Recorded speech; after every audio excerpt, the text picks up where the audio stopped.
Dr. M.A. Kamath, who has inaugurated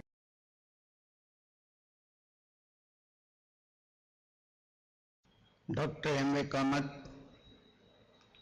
who has inaugurated this particular workshop, and resource person Professor Karjagi, and my dear friends on the dais, colleagues in the teaching profession, members of the media. We have met this moment with a very avowed object of trying to understand something about ethics in teaching. Dr. Kamath has rightly said, this is a very, very difficult word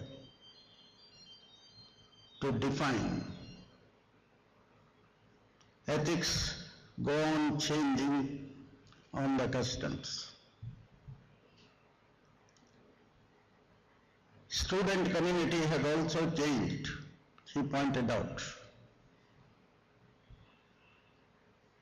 That being the case, but we must remember there are a few basic tenets that generally do not change,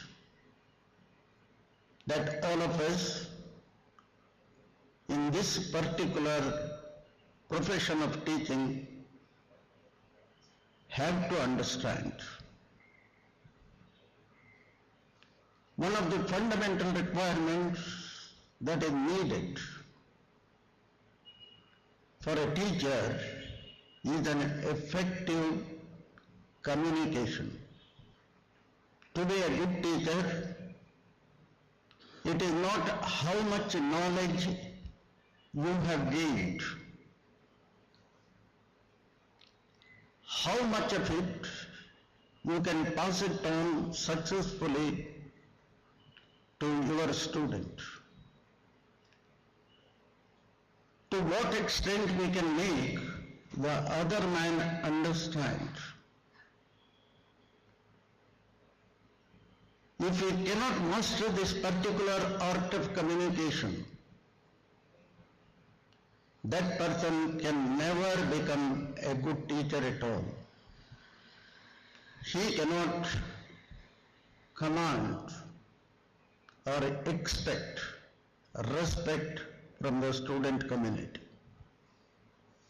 It is necessary for you to make the student community understand that you are in a position to make them understand things that they cannot grasp easily.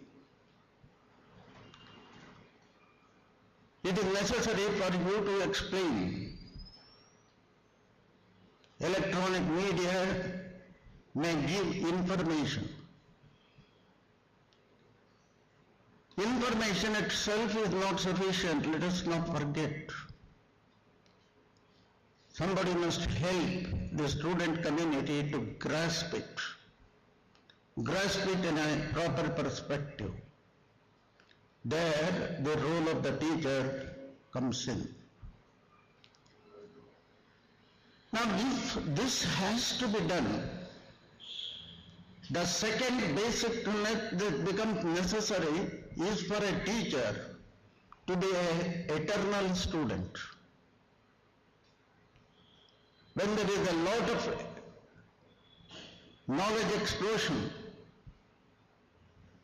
it is necessary for us to keep ourselves abreast with this knowledge, at least in our chosen field.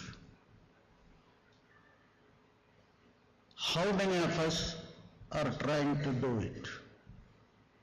Are we prepared for this onerous job? Many a time, in the guise of doling out something that has been incorporated in the so-called syllabi, which has been drafted long time ago by the universities. We stick only to this limited knowledge. How far we are justified? This is the other ethics that has to be evaluated. Much more than anything else, the fundamental requirement I feel in a teacher, what is needed is realization of his own limits, honesty. Many a time we try to pose before our students. We try to make them understand we know the things when we have not really understood what it is. That is the biggest fault we commit. There is nothing wrong in admitting to anybody if I do not know something, because no person can be an encyclopedia and a ready reckoner. It is possible for you to unearth that particular knowledge and brief the student subsequently. How many of us try to do this? The honesty. So when we think of teaching, it all depends to what extent we really love this particular profession. Are we deriving the self-satisfaction? It is only when we derive satisfaction from the job we are doing, we will be successful. It is in these lights, it is necessary for us to evaluate the ethics in this particular profession of teaching. I am happy today, an excellent resource person is with us. Professor Karjagi, who has been doing this job, trying to discuss with all his colleagues, being a teacher with wide experience, he can share his knowledge and experience with all of us. It is only this intercourse, exchange of ideas, that helps us to improve. It is in that light that TQM is organizing this particular workshop in this college. I hope that all of us will be benefited by I don't say we will become perfect at the end of the workshop, but certainly it will open large number of vistas before us.